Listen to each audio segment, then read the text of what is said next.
Like there's still remains of like Greek ruins from 300 BC. Really? Yeah. In Afghanistan? Yeah. Really? Oh yeah. There was a whole. I never got to this town, but up on the Oxus River, there's been several attempts over the decades to do an archaeological excavation of the entire city, but it's a no shit Greek city in Central Asia. Wow. So when Alexander of Macedon, when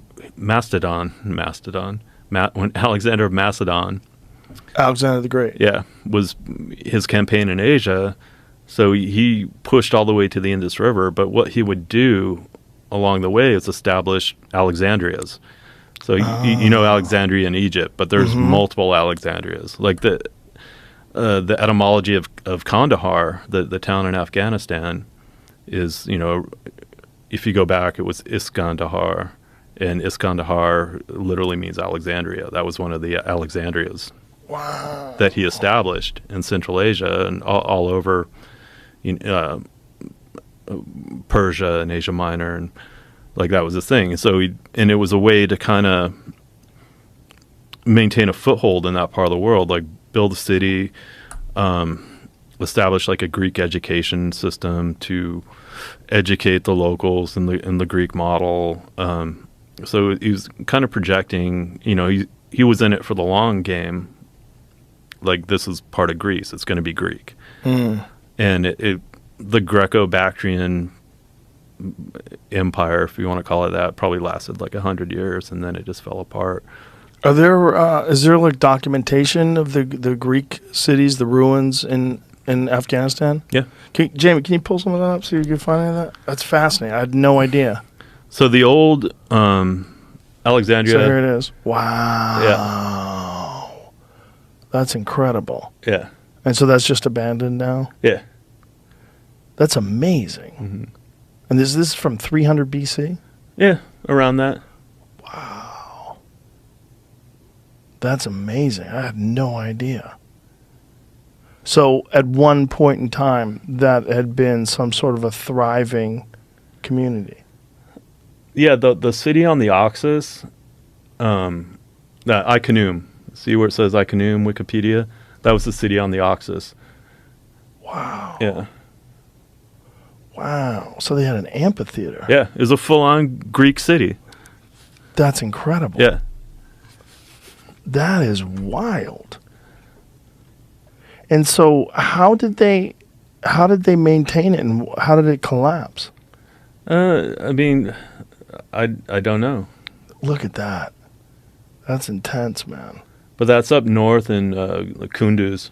What is that statue, Jamie, where it says a history? Yeah. It's a Buddha statue. Yeah, It's a Buddha statue. The Buddha's of Bamiyan. Like the Taliban blew those up. Oh, right. Yeah. Fuck. What a bummer. Yeah. How old were those? That I'm not sure. But there's a lot of historians think that like the Vedas and Buddhism kind of started like more in the Afghanistan area. Really? Yeah. No kidding. The Vedas. Yeah. Wow. Look at all these Buddhas. Yeah. There's tons of. There's some really cool. So there was this really interesting period of history of Greco-Buddhism in Central Asia. There was one of the Greco-Bactrian kings, Menander, actually converted to Buddhism. And there was this brief period of Greco-Buddhism in Central Asia. And so the Buddhas that were carved, so they're carving statues of the Buddha and stuff, but it's in this total Greco-Roman style.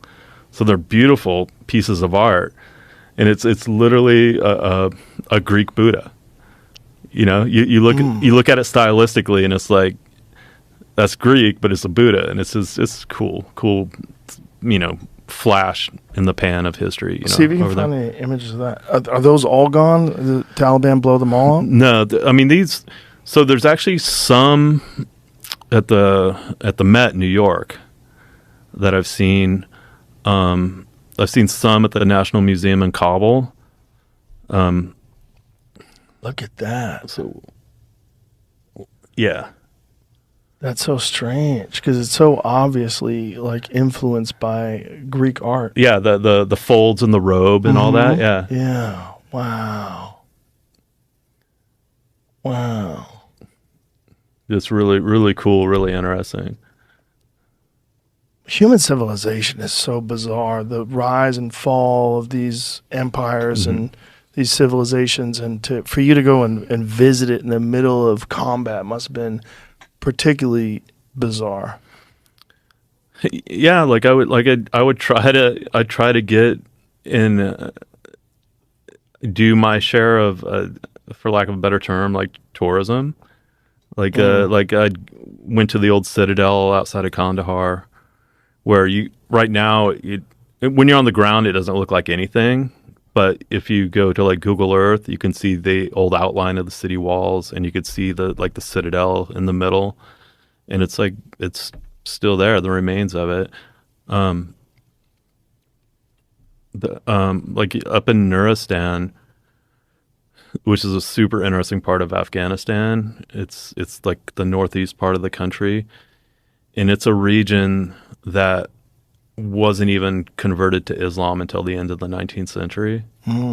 Like you can make the analogy of they're like the Basque in Spain, right? It was like this mountainous region that kind of was able to retain like its cultural and linguistic identity because of the terrain. Like it was more defendable.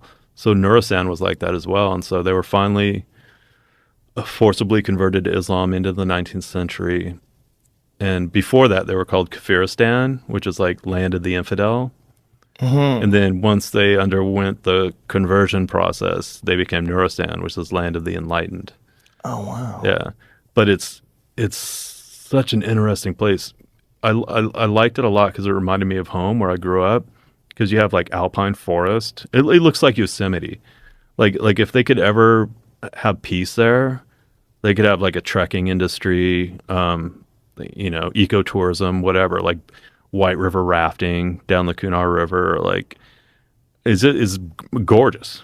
And there was places where in Afghanistan where I was like, I could be home on the Olympic Peninsula right now. Wow. Like mountains, alpine forest. Yeah, there's the old citadel.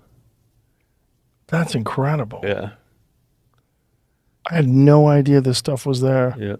The history of Afghanistan is so fascinating and so spectacular, and so like the futility of trying to conquer that place and control that place. It's going to be what it's going to be.